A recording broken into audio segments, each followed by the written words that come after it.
Welcome back, everyone, to Arsenal Pass, episode 31, time of the round. I'm joined here by the most handsome man in flesh and blood, without a doubt, Mr. Rob Cygul. Hey, Rob, how you doing? I'm so happy to finally be talking to you.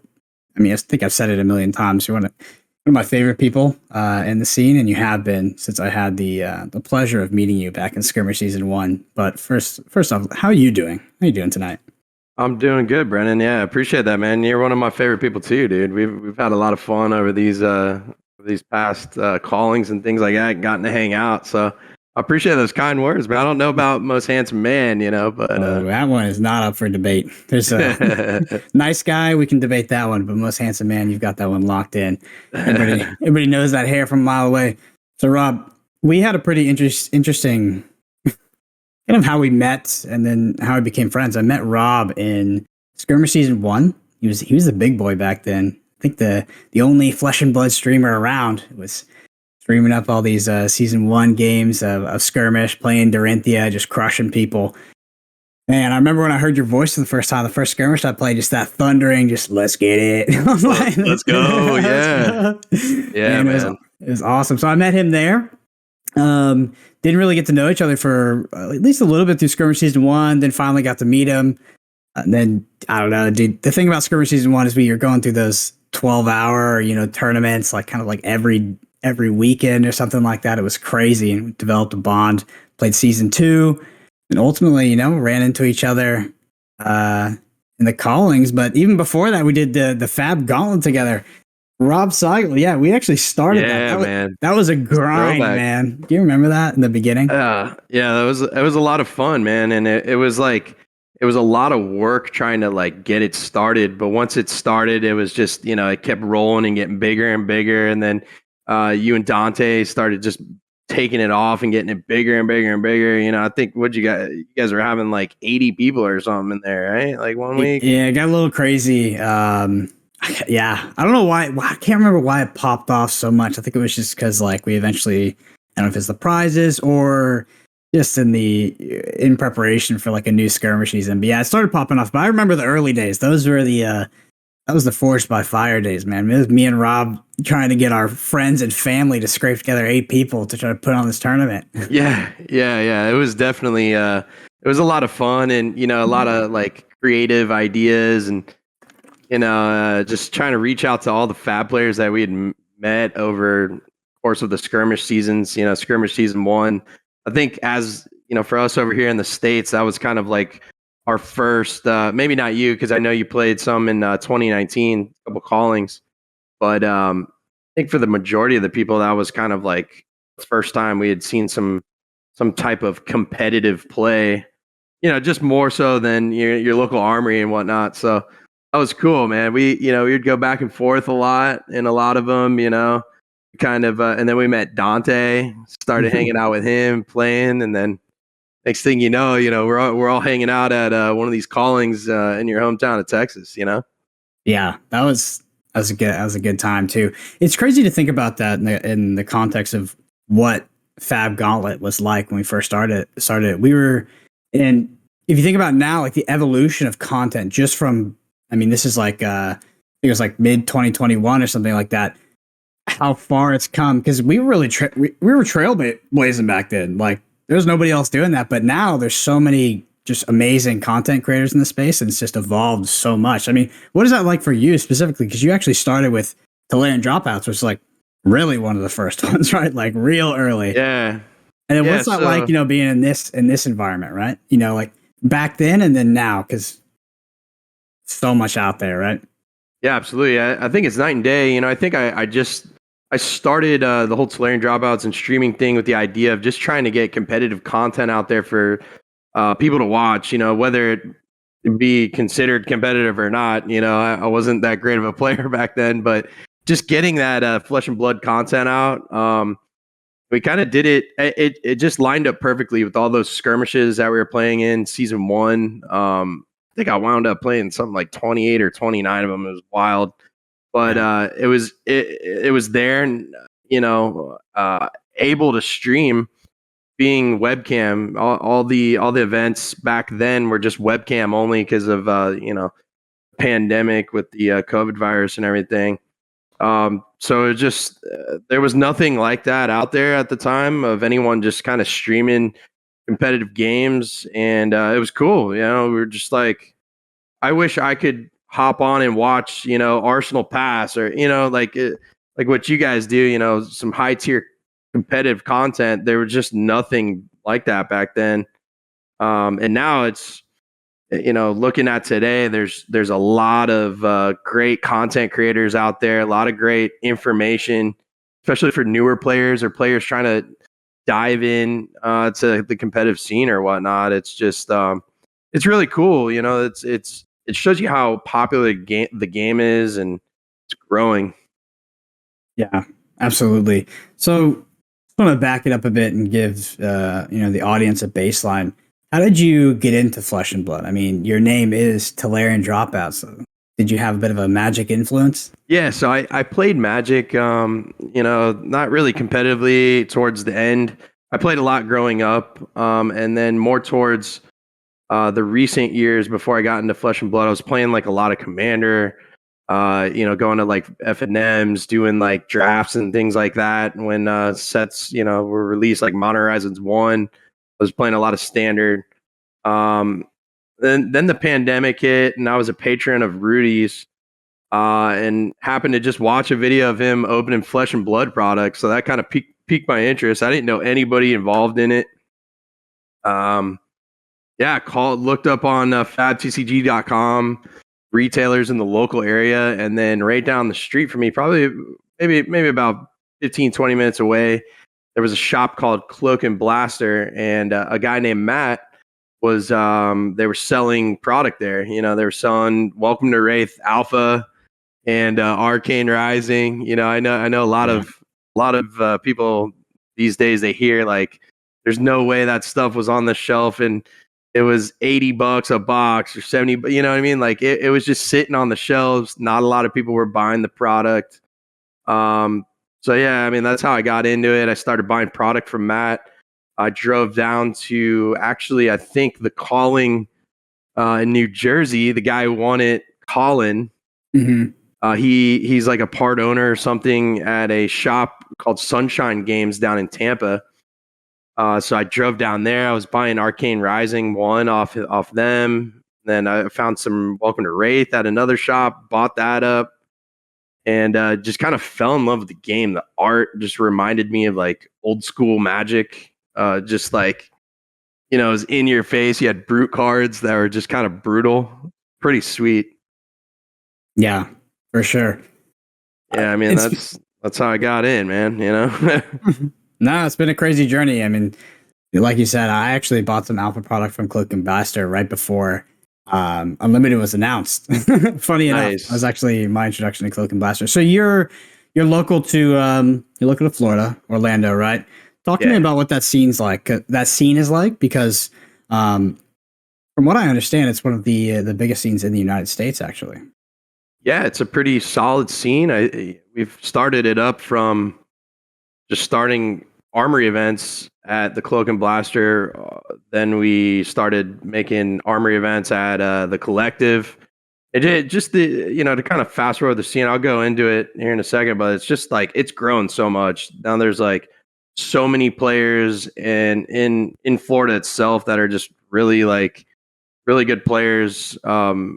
Nats champion Tarek, he started playing. He lives in Orlando. You know, we get to hang out all the time. You got guys like Alex LaPlume, AJ, Evan, Nick, all the guys, you know, from the Tolarian Dropouts crew. Just a lot of people that have been playing for quite some time at our locals. So, you know, our Armory event's kind of stacked. You got guys up in Jacksonville, you know, they sometimes come down. A couple top eighters of some of the callings are around Florida. Pretty stacked scene over here. I mean, it's really cool just being a part of it, I would say. For sure. Do you still make it out to local events on a weekly basis? Yeah. So over the holidays, I took a little time off, you know, after Nats and everything, traveling so much, and just kind of enjoyed the time with the family. But as of maybe like 3 weeks ago. I started hitting the Armory events Sundays at my local LGS called the Collective up in Altamont. Been hitting that, and then every Saturday we've actually been doing drafts there as well, and just kind of started a draft series for content, getting 8 people together and just running like 2-3 drafts a day, of whatever product we can get our hands on.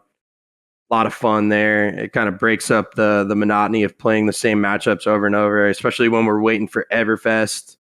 It's kind of like a lull, I would say, except for the New Zealand and Australian nationals, which is pretty hype. Yeah. But I've been hitting the Armories. At one point in time, man, I was playing like 2-3 Armories a week. So I've slowed it back down. Yeah, I mean, but 2-3 Armories a week is child's play to 28 skirmishes in a season. Yeah, that was That's crazy. The real grind. that was nuts. I remember you would be up with me until like midnight or something, and then you would be up at 4 or 5 a.m. for some European one. Brutal. That was brutal, man. So the Tolarian Dropouts channel took a bit of a hiatus, but it seems to be back. Some content with Channel Fireball popping up. What's the plan? What's the future? What are you trying to do with the channel moving forward? Yeah, we'll see. A lot of creative ideas when over the holidays, just kind of taking time to reflect on the past year and seeing where I want to take content creation in 2022.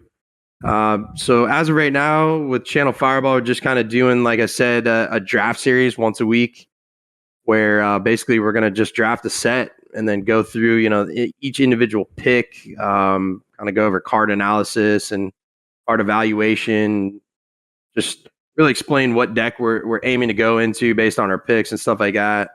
I think I might be doing some collabs coming up with Tarek. I know he's writing articles for Channel Fireball, and we're thinking about pumping some content out for them as well together. On the personal Tolarian Dropouts page, I think what I'm going to do, since there's so much travel coming up, potentially, we haven't had any like announcements yet, but we all know it's coming, right? Callings and Pro Tours and Worlds and another nationals eventually.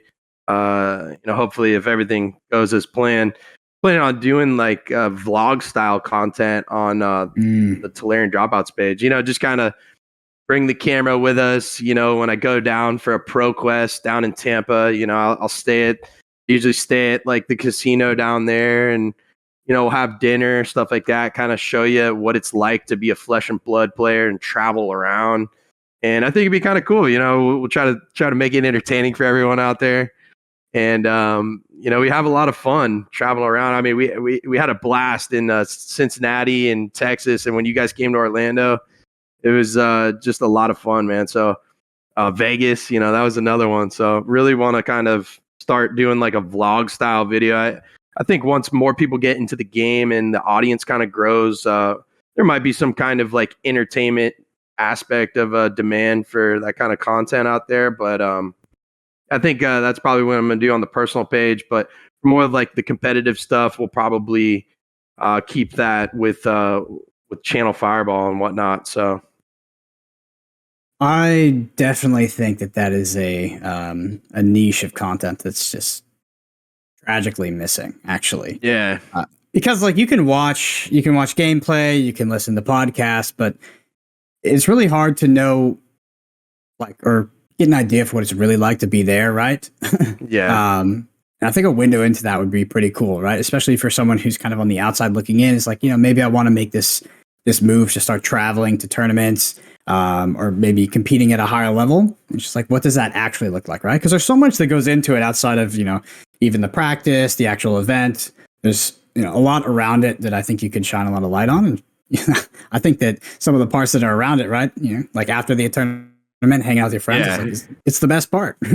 Absolutely. You're on vacation somewhat, you're going there for business, but when it's time to, clock out for work for the day, you can go to dinner and do whatever, enjoy the town or city you're in, make friends. There's so many people at these events. The turnouts were just so awesome, and just really like live that experience. It's such an experience being able to travel to play a game that you love, and you make so many friends along the way, and you just have these like experiences. I went to when we were in Texas, we went to like a Dave and Buster's one night, and Saint took us out to Dave and Buster's, myself and Matt Rogers and a couple other people, and like we just had a lot of fun playing video games, arcade games. It's like little things that you might not do in your hometown, you just like kind of wind up doing while on vacation traveling. It's a lot of fun, but more so for like Flesh and Blood, you're just going to these events. You're really focused. You're putting in a ton of time practicing, and then just playing in the event. The camaraderie there is just really, it's something else, something really, really fun. As soon as the tournament ends, the number one person I look for is Mr. Rob Cygul. Let's go. That's how I know I'm gonna have a good night. Is if Rob's coming out with us. Dallas was awesome. I remember you hooked up with us. I think it was on the Sunday? Yeah. Of course it was on the Sunday because I remember it being very early Monday morning when I was going to sleep. Oh yeah. We had a blast that night. Yeah, it was good. It was a lot of fun. Look forward to doing having a lot more fun, a lot more memories, and hopefully, maybe do a little vlog content so some of our viewers, at home can kind of see what it's like, maybe see what they're missing, or if they're on the edge of making that move, like you said, is this life for them? Do they want to travel and see some of these things and have some of these experiences? And maybe that'll be the window, with the whole vlog thing. So cool, man. So talk to me about casting. You casted the Calling Cincinnati. Yeah. What was that like? Dude, I had a blast. It was awesome. Let me tell you what, originally, when they asked me, I kind of like thought about it for a little bit. I was like, I don't know. I still don't have a PTI. I was kind of weighing on me. And I still don't have one, so don't worry. But, yeah, I just wound up going with it. They were like, they told me the details of it, and they asked me to do it. And I was like, you know what? This could be a lot of fun. And I think the community could really benefit a lot from it. At that time, like, the coverage so far had been really, really good, top tier. But like, I thought to myself, maybe there's something I could add. The community out there with the commentary for the major events, and I had a blast with it. I told everybody over there at Channel Fireball, I'll commentate as many as they throw at me this year. So we'll see if I'm back on the screen, in the fresh suit with the headphones, kind of going over analysis of gameplay and whatnot. But had a lot of fun with Andy and Tannen up in Cincinnati, and the whole crew behind the scenes that nobody really like gets to see or whatnot. But that whole production would be nothing without those guys back there. So yeah, I mean it's a lot of fun. I'd be really keen to do some more for sure. Ideally if I could maybe play in half of the callings or whatever, and commentate the other half, or just I like I said, man, I commentate as many as they throw at me. Yeah, that's what I want to ask is like, what does that conversation look like with yourself when between commentating and playing? Is it always going to decide to commentate, or is there a balance you're trying to strike between being a professional player and then being a commentator? Yeah, so I think with like the professional play, I think they would have for pro tours, they probably already have other people lined up or whatnot. And, I'm talking more so for like the callings. Mm-hmm. But if I did get like a pro tour invite to play, I'd 100% play a pro tour over commentary. But, with callings and things like that, it's really nice to play, and I'm a really competitive person at heart, but yeah, I think splitting it up would be really solid. It just it kind of keeps it new for me. I really like the commentary aspect of it, and it keeps you on your toes, and you learn a lot as a player too. You really get to watch and analyze how other players are playing maybe decks that you've played in the past and they're playing them differently, or you see lines that maybe you didn't see before, and it's just it's a lot of fun, man. It's cool. So I think that I think ideally I'd like to split it up, kind of like a half and half thing, play and commentate.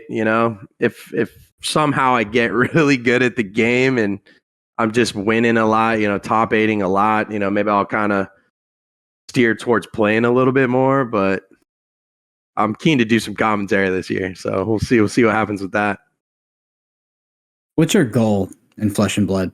Do you have like a singular thing that you want to achieve? What are you looking for out of this game? I think I've already gotten so much out of this game already. With my life was completely different before I started playing. I didn't even own a computer. Now I've like met so many friends, like genuine people out there like yourself, Hayden. I've gotten to travel already. I'm just my goal is to kind of keep doing what I'm already doing. If not, like maybe play a little bit better. I'd like to maybe get a top 8, maybe some wins and some callings, some major events would be nice. Play testing more, trying to really understand the game and look at it in different angles and be really like open to seeing everything. I think my main goal at this point would probably just be just keep making content, be involved with the game, and keep playing, practicing, maybe do some commentary, just really like what I've been doing. I think that's my goal. I'm just enjoying it so much that I'm just going to keep it going, man, All right, Rob, I want to ask you a hard question. All right, man, lay it on me. I know this from speaking to you at events, but I can also hear it kind of through everything that you say. So in the last pro season, you saw yourself as a player, and I think you expected to get a pro tour invite. You fell short. How did you cope with that? Right? Because I know it affected you. I was there. I saw, for sure. I saw the disappointment, and I genuinely think that those results, in my mind, how I saw you as a player and of course as a person, it was so relevant to me. But I saw how much it affected you. I know you're going to be able to get your PTI here anyway, because that ProQuest season is coming up.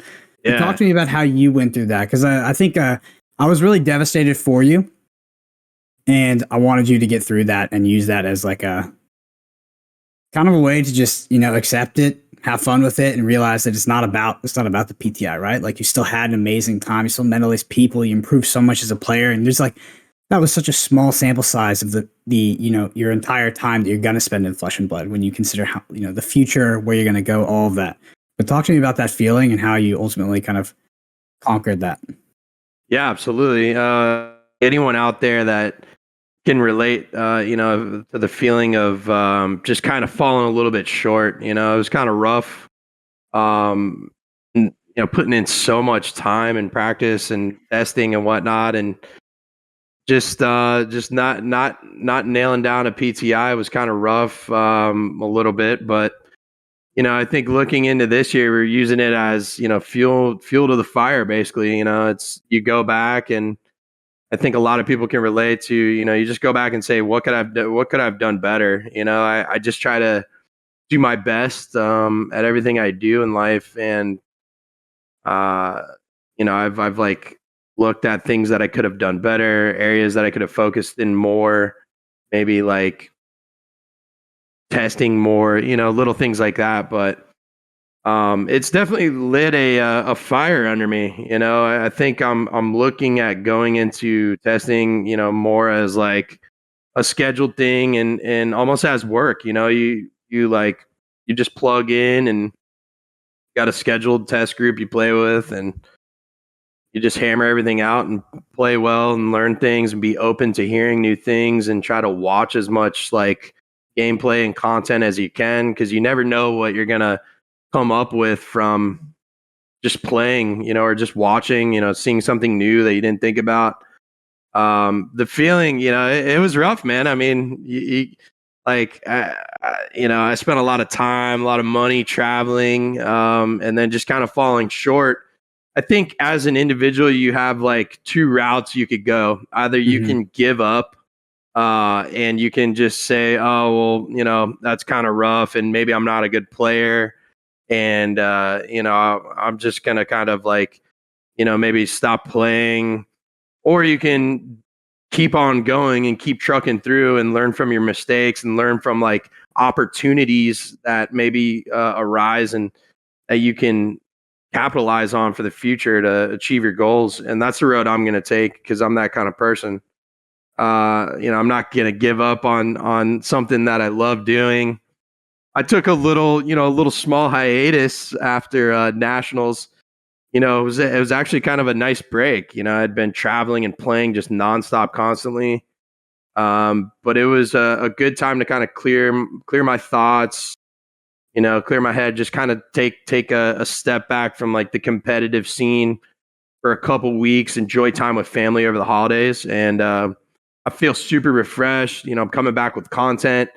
I'm playing a lot with a couple buddies locally, and also overseas and whatnot online, and just ready, man. I'm ready for this year, just if anything, I'm going to go have fun. So like, if I don't do well at a tournament, I'm not the kind of person that's going to like just let it ruin my time, No, yeah, for sure. You're really good at that, actually.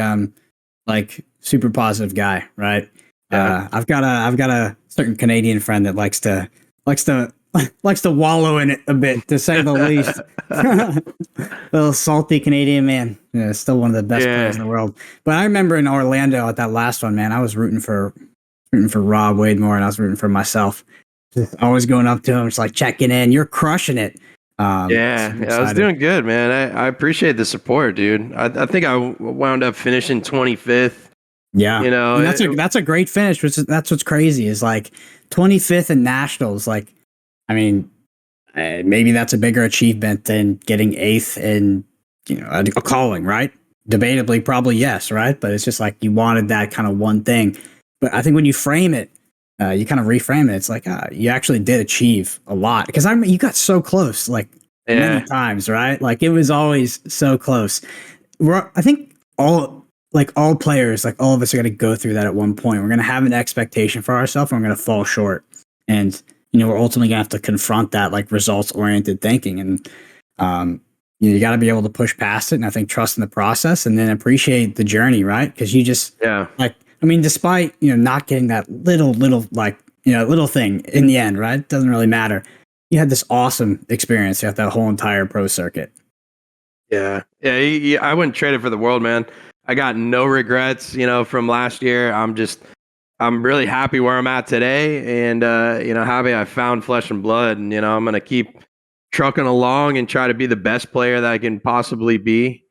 Try to work with my team of players that we've been testing with and things like that, just come out on top, and it's just trying to stay positive. I think, like you said, that's where it's at. Yeah, absolutely. Well, speaking of when you're going to get your PTI, which is pretty soon here, I think it's in about a month or so during this ProQuest series. You going to be grinding those? Are you going to be traveling every weekend? What's your schedule look like? Yeah, I'm excited. Got it all written down on a piece of paper. There's 9 in Florida. Unfortunately, 4 shops scheduled them on the same day, so probably planning to hit 5 of them, 5 ProQuests. It's all within, a driving distance, relatively, a couple hours from Central Florida. So pretty stoked for that. I'm really gonna try hard to lock up that Pro Tour 1 invite. Even if I don't get an invite, I'll still be there, maybe doing the vlog thing or whatnot. So, but definitely going to go hard for this ProQuest season coming up. Really excited about it. Yeah, for sure. I remember Road to Nationals. I think you had a similar schedule as me. It was a lot, but it was awesome, man. I love that kind of traveling all around in this somewhat local kind of radius, right? I was going to Oklahoma, Kansas, and then obviously around Texas. Like it's sweet. You get to travel. Oh yeah. Every time you show up, you see the local crowd is there. Dope, man. What are you thinking about for like this coming year? Like, what do you like to play? Like, what do you think you're going to end up on? Obviously, it's highly variable on kind of where the power rankings lie, but do you have a style? I would say I kind of like tend towards gravitating towards like control style gameplay a little bit more. Like I really enjoyed playing like control Bravo and mid range decks like Dorinthia and mid range Bravo and um I played Briar just because it was the best deck, without a doubt at that point in time for Nats. And that was like super hyper aggressive. But I feel like I've played a little bit of everything in Flesh and Blood, but I think maybe like a control style deck. If the meta shifts to like a control meta, maybe like a Prism deck comes back, and I'm sure Guardians, either Bravo or Oldhim aren't really going anywhere. That's kind of where I see myself gravitating towards just kind of like a control deck. I'm always open for anything though. I had a lot of fun playing the Briar deck. I mean, who didn't, right? You just dump your hand out, that nothing costs anything. You don't even use the pitch system. It's a fairly easy deck to play, but I really like the control aspect of it, trying, just controlling the pace of the game, deciding when you're dealing damage, you really are in the driver's seat of when you're taking damage and whatnot. Ira was a lot like that. I didn't play a whole ton of Ira in the Skirmish Season 1 back when we were all playing Blitz, but played like a lot of Dorinthia, but moving into like Classic Constructed, speaking of like Road to Nats series, I won Road to Nats up in I think it was like South Carolina with Bravo, and then I was like in the chain Prism Bravo meta, and then I put together like a Dorinthia like mid-rangey almost control style deck where involved like a lot of blocking, a lot of small attacks, E-strike, setting up flocks, things like that, shunts. That's kind of where I see myself kind of going more in the control route. What do you think about the Briar deck's future in the context of the recent bannings? I don't know. It's all up in the air. We've been doing a little testing here and there, kind of post ban. I think the deck is still strong. There's some things. It's like the chain deck, right? After the Seeds ban, it has to adapt. Did get a pretty big hit with like the embodiment tokens. I think, honestly, it was all hopefully for the right reasons, with Plunder Run going away. I think originally I was like, yeah, Plunder Run's got to go, but now kind of looking back at it, it's a generic card that, maybe a lot of aggressive aggro archetypes might kind of rely on, or we're going to rely on in the future. So we'll see what Everfest brings, I think. But yeah, I don't know. I think Briar would be good. I think there's some other decks out there that right now that are better than the Briar deck. We'll see a lot probably coming up here at New Zealand and Australian Nats. I hope. I would love to see some innovation. I think all eyes are going to be on the tournament streams coming up to kind of see what what they have come up with over there. That'd be pretty sweet. Now they're playing like that pre-ban format. Yeah. So this is interesting. It makes sense, yeah. But from a viewer perspective, I'd love for it to be post-ban. Yeah, I understand. Sure. Great. Yeah, the Plunder Run ban is definitely the most impactful ban that has ever happened in Flesh and Blood. Maybe Jordan Brutality was up there with it because it was so broken. But Plunder Run, I mean, the sort of ripple effects from banning something like Plunder Run is pretty large, right? Yeah, if a lot more decks than just Briar sort of depended on that card. So I think that we can potentially see a whole entire archetype shift, right? I feel like for quite a while now, we've existed on kind of the most extreme ends of aggro and the most extreme ends of control. And then that's what our metas have really shaped up to be. It's like extremely aggressive decks or an extremely aggressive deck, as in the one. And then like some control strategies that combat that. The middle's really suffered a lot, you know? Yeah. Yeah, the middle is just almost like unplayable, you know?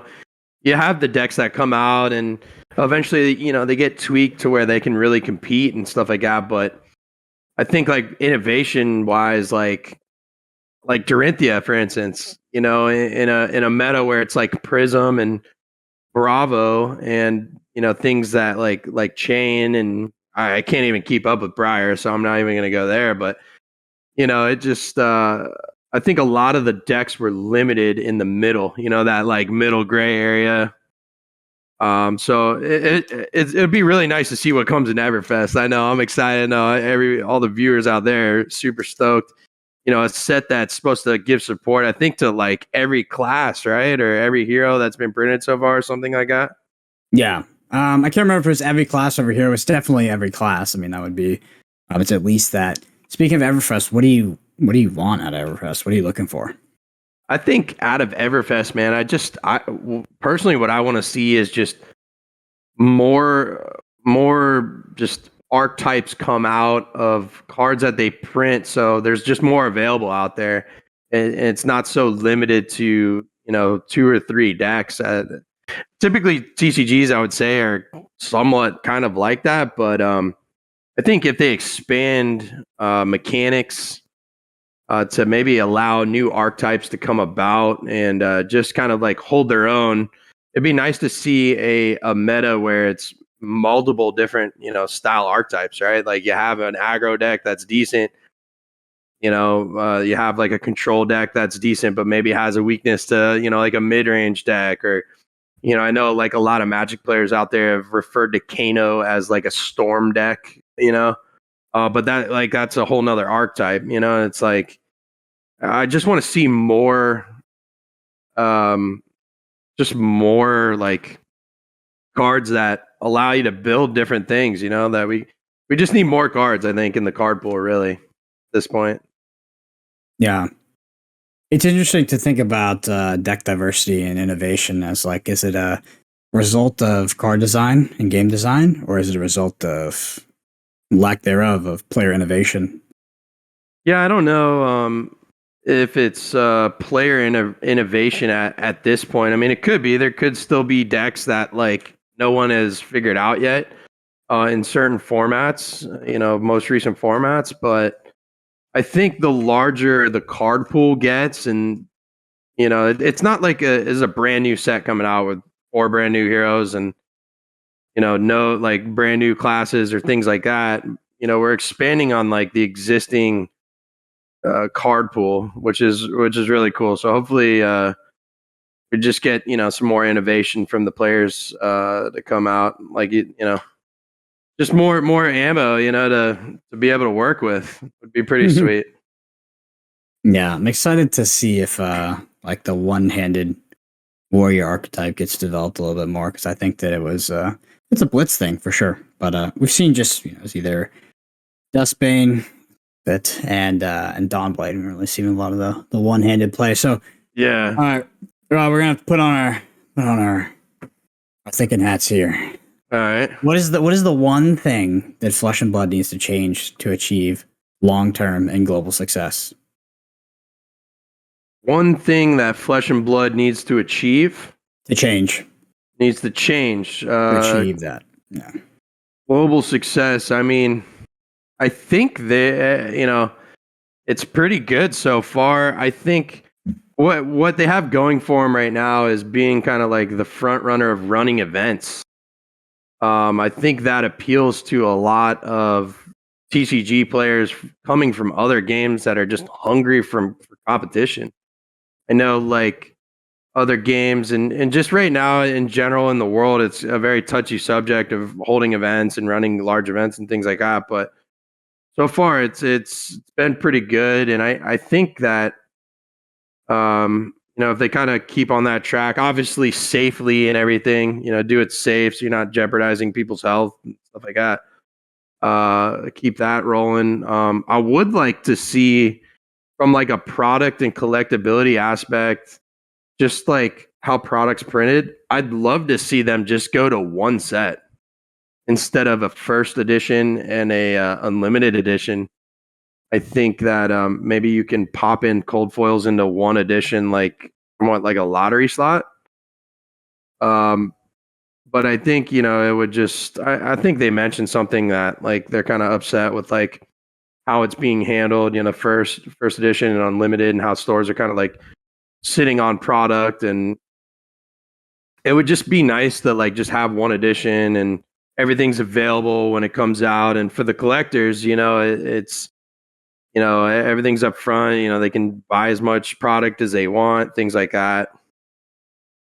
I don't really have the answer, to what they need to do to be successful. I think the game has already been a massive success, and I think they're going in the right direction. Just keep bringing in dedicated developers that are just testing gameplay nonstop. These are supposed to be some of the best players in the world. They're developing the game that we love. So just kind of, just keep doing a great job, I guess. What do you think? I ask the questions. I don't think about them. That's what I guess. For me, some of my biggest grievances are, there's obviously big ones, right? There's big ones like what you talked about, like that kind of product issue with first edition, right? Where it's like people can't get it, and it kind of feels like you're priced out of the game, and you're like artificially priced out of the game because it's getting scalped or something like that. Right. And then unlimited comes out and like nobody wants it. I know from like a store perspective, it like kind of blows because like they just like can't sell it and they still have to buy it sometimes. And I know that whole system is a bit weird right now. For me, my biggest issue, I wouldn't even call it really an issue. It's like I think this is part of the growing pains of developing the organized play system in North America. Like we had like it heavily improved. I mean, some amazing events with the callings that happened, and we're going to in 2022, especially at the pro level events. But at the local level, and this is changing, but the capped events, and obviously this is different because of like COVID restrictions and only. It's only a certain amount of people being able to, be in a building in some places. But some of these capped events where it's like, it's like a premier event, whether it was a Road to Nationals or, a pre-release or like a skirmish back in the day, when they were capped and you were kind of not allowed to join or not able to join unless you like, it was literally like a full-time job. You were just checking, you were calling up people, following leads. I don't like that. Like, I really hate that. That one. So I hope that kind of changes. Cause like when they give like someone a premier event and then like that person's like, yeah, I'm only 8 people. And you're like, what? Cause it's like the road to like, it's, there's the Road to Nationals prize on the line, like an invite, and they're just going to like limit it. And I know that there was like some stores that, it's just weird. There's this kind of, because we're so far away, I feel like some things kind of, are able to exist, and there can be some feels bad experiences on the player end when like you at the end of the day you just want to play the game and you want to compete. For sure. That's what it is. Me, I think it's just growing pains, right? And obviously COVID has thrown a whole wrench in that. We're totally definitely or step in the right direction with the callings and stuff like that.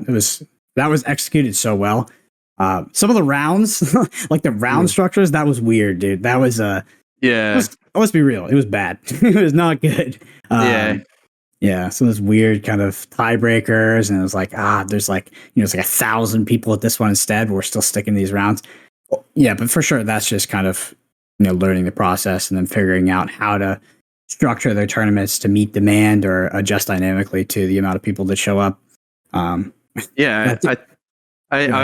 just want to totally agree with you, before you go to, to anything else about like just looking forward to an event locally or like ProQuest or, things of that nature. And just to find out like maybe a week or 2 weeks after it's been posted that it's completely sold out and you can't play is just like heartbreaking. So like, I totally agree with you that there shouldn't be a cap on things like that, especially at this stage in the game where it's, you're not getting 200 people at a locals. I don't know.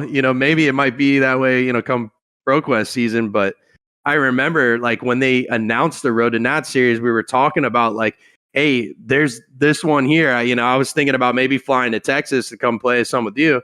And you were maybe going to come down to Florida. And we were like, yeah, like we need to sign up for everything right now because everything was just selling out and it was just very hectic, man. Yeah. Some of that is obviously like you can't do anything about it, right? Like there will be because of COVID or just literally because of store size. You can't have that many people and it sells out and that's fine. But I know from me and Rob's point of view, because we were really, we were deep in it. We were trying to get into those things. Like there was a lot of them that would like sell out before the announcement or, like they weren't actually sold out or they were just like limited to less because they didn't want non-locals. And that was, I think we've moved away from that, but that was not unpopular, and I did not like that. I mean, skirmish, it was even worse. Like with the online skirmishes, that stuff got rough. Was brutal. Yeah, it was just like, yeah, where are you from? Oh, yeah, you can't play. You're like, what? Yeah, what do you mean? I'm just trying to get games in, man.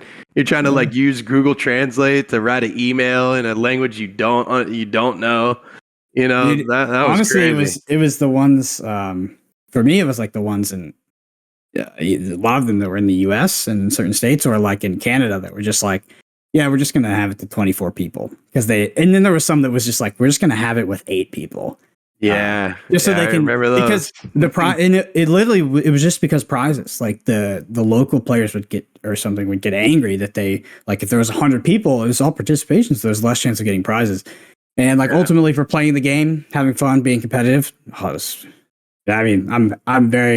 I'm very comfortable saying that was a bad system, but I think we've moved in the correct direction. And obviously, as like the level, we kind of raised the level, right? And we have pro events, we have pro tours, we got worlds, like little events like that. They're not as hectic, right? There's not as like a huge demand because like when Skirmish Season 1 was happening, like that was the pinnacle, right? Like that was pro play. So we're all trying to get into that. But yeah, I think we're going in a fantastic direction. I'm super excited for 2022. I'm going to ask you one last thing about 2022. Are you planning to do any international travel? Absolutely. If it lands in my lap and it's presented to me, I'm booking the flight, man. Let's go. Ready. What needs to happen for it to land in your lap? Okay, let me give you a situation.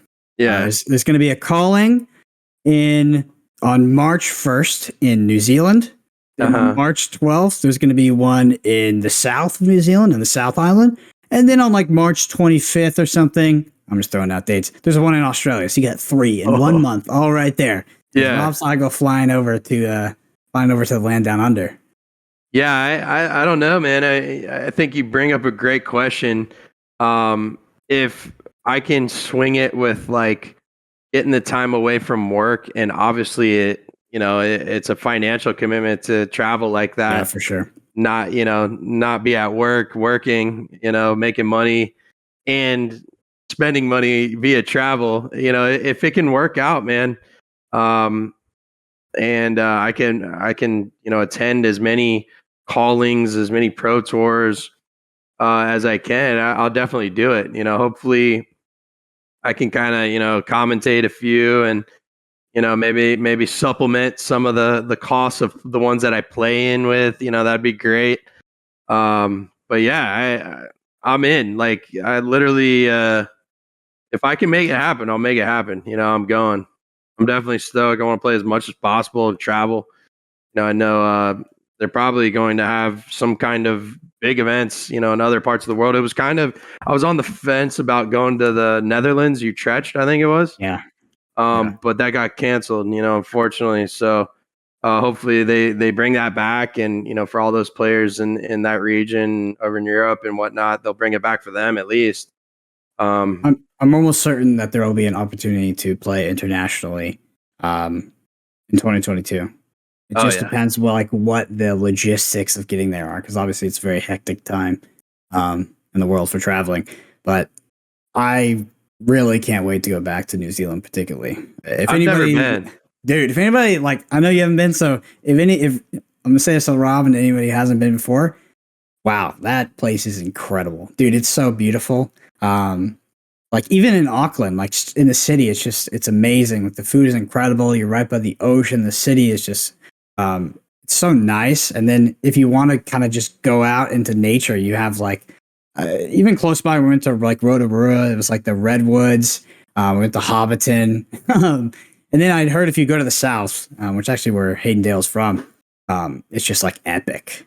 Nice. So, I can't wait, man. I hope I get the opportunity to go and everything lines up, and I can go check out that side of the world. It'd be pretty sweet. I've never been overseas before.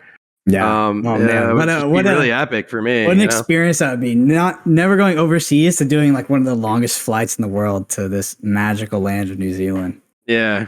I'll be sleeping a lot on that flight. That's for sure. Awesome. Well, Rob, thanks so much for joining me. I can't wait to experience everything that 2022 has to offer with you. And I wish you the best in this upcoming Pro Quest season. I honestly think that you're going to crush it. Yeah, man. I appreciate you coming on. Yeah, I really appreciate you having me, man. We've had a lot of great times in the past, but we're going to have a lot of great times in the future. That's for sure. Yeah. All right. Well, before I let you go ahead and plug all your stuff. You had a little reboot of the channel. Tell us where to find you and what you're doing. Yeah, you guys can follow me on Twitter at Tolarian D. You can check out my YouTube channel, Tolarian Dropouts on YouTube. Basically, I'm gonna start doing some kind of vlog content once like competitive seasons come back up, and then I'm doing a weekly draft series on Channel Fireball's YouTube page. You can see a lot of your excellent Arsenal Pass content on there already. Feel free to stop by the draft section that I'm doing, and throw us a little like, and comment what you want to see, and let us know how you like it.